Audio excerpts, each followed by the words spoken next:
Hi, sweetheart. We are reading in the text, chapter 26, the transition, and we are reading in section 7, the laws of healing, all the way to paragraph 14.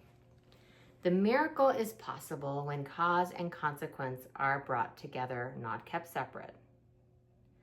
The healing of effect without the cause can merely shift effects to other forms.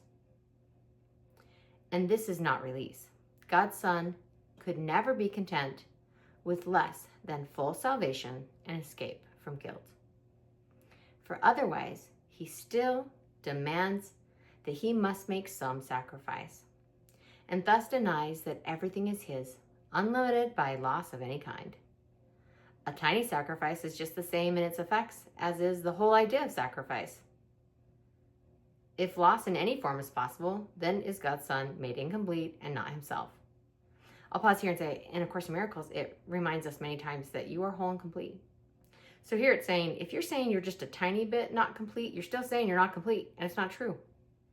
If loss in any form is possible, then is God's Son made incomplete and not himself.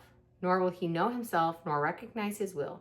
He has forsworn his Father and himself, and made them both his enemies and hate. It's really interesting. See, to the human mind,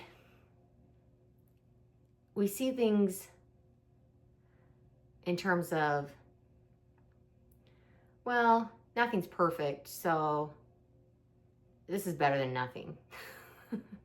Or, yeah, maybe I'm condemning this person, but they're so terrible. I could be condemning them even more. So it's okay because I'm only condemning them a little. And A Course in Miracles is asking us to rise into a whole different thought system where we don't need to condemn or judge at all. We've put down our gavel, that little hammer that the judge hits on the pulpit when he's sentencing others. We put down the gavel. We put down our swords. It's just not our place. We don't have to. And to me, that's such sweet, joyous news. I remember moments of pure relief realizing, oh my goodness, I really don't have to judge anyone. Thank goodness. That was such a miserable job because my brain wasn't equipped to do it. I don't know why they did it. I haven't studied their DNA. I haven't studied their background and their parents and how they were raised. I don't know. Oh my goodness. I can just let it go. I can let it go and have it not be my job to condemn and judge. And in paragraph 16, it says, the miracle but calls your ancient name, which you will recognize because the truth is in your memory. And to this name, your brother calls for his release and yours. Heaven is shining on the Son of God. Deny him not, that you may be released. I'll pause here and say, in A Course in Miracles, it reminds us again and again that whatever judgment and condemnation we heap on others, we will either consciously or unconsciously heap on ourselves, because we do understand on some level that we're the same, that we are equal. And if everyone else is a piece of garbage, then we must be a piece of garbage. Fortunately, that's not true. Everyone else is on a soul level, whole and complete, and so are you.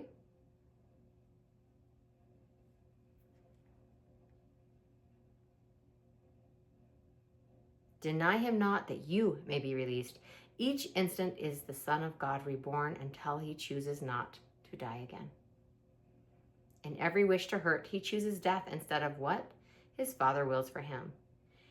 I'll pause here and say, fear being synonymous with death and love being synonymous with life. Yet every instant offers life to him because his Father wills that he should live. In crucifixion is redemption laid, for healing is not needed where there is no pain or suffering. Forgiveness is the answer to attack of any kind. So is attack deprived of its effects, and hate is answered in the name of love. Wow. I'm going to read this last line here. Forgiveness is the answer to attack of any kind. so is attack deprived of its effects.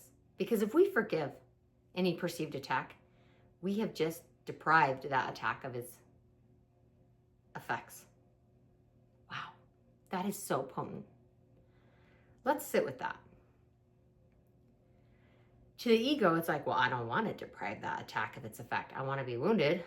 I want to get super messed up. I don't want to have tons of grievances so that I have justification to counterattack. That's honestly what ego wants. Let's be honest. That is what the ego wants. The ego is insane. It doesn't want peace. It doesn't want happiness. To the soul, to your beautiful, indomitable, true self, you don't want to play these games anymore. Just because someone, scrapes some gunk off the floor and starts eating it and tells you to eat it, you don't have to. You can say, no, thank you. I mean, honestly, what the ego offers you is less than that. It's less than the scum you could scrape off the bottom of your shoe. And yet we eat it all the time. I have. This is freedom. This is liberation. Forgiveness is the answer to attack of any kind. It doesn't mean that we should be stupid. It doesn't mean we shouldn't have healthy discernment and realize, okay, this is not a safe situation, so I'm going to walk away. But we're walking away not in condemnation or judgment, but just in wise discernment. Not with, this person's terrible, I hate them, they're awful. There's no condemnation. It's just, this isn't, I know. Be still and know. Sometimes we just know, this is not the situation I'm meant to be in. It's time to walk away from this. And we can even do that without judgment. We can do that with deep and total love and compassion for everyone involved. So on a practical level, I just want to point out, some of us are such givers and such empaths that we can read these beautiful truths and the ego can manipulate them to make us think that we shouldn't love ourselves or take care of ourselves or be kind to ourselves. That's not what this is saying. Forgiveness is the answer to attack of any kind, so is attack deprived of its effects. I'm going to pause here and say, when I started truly loving people and forgiving them, I actually recognized and knew I needed to walk away from certain relationships because the ego had me trauma bonded to these people. And once I loved them, the trauma bond disappeared and I knew it was time to leave. And that it would be for their best benefit and mine. Anytime we're confused or we're not sure or there's a situation in your life that has you feeling worried or upset, be still.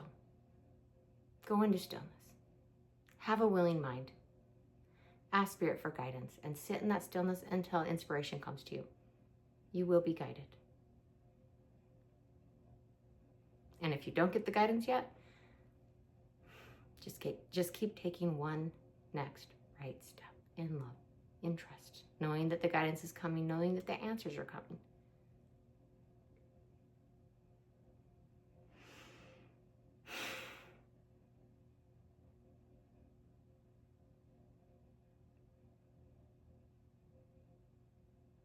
Each instant is the Son of God reborn until he chooses not to die again. Thank you so much. Thank you for being here. Beautiful one. Shining one. Light in the dark. A beacon of hope. I'm so grateful you're here. Thank you, thank you, thank you. I love you. See you soon.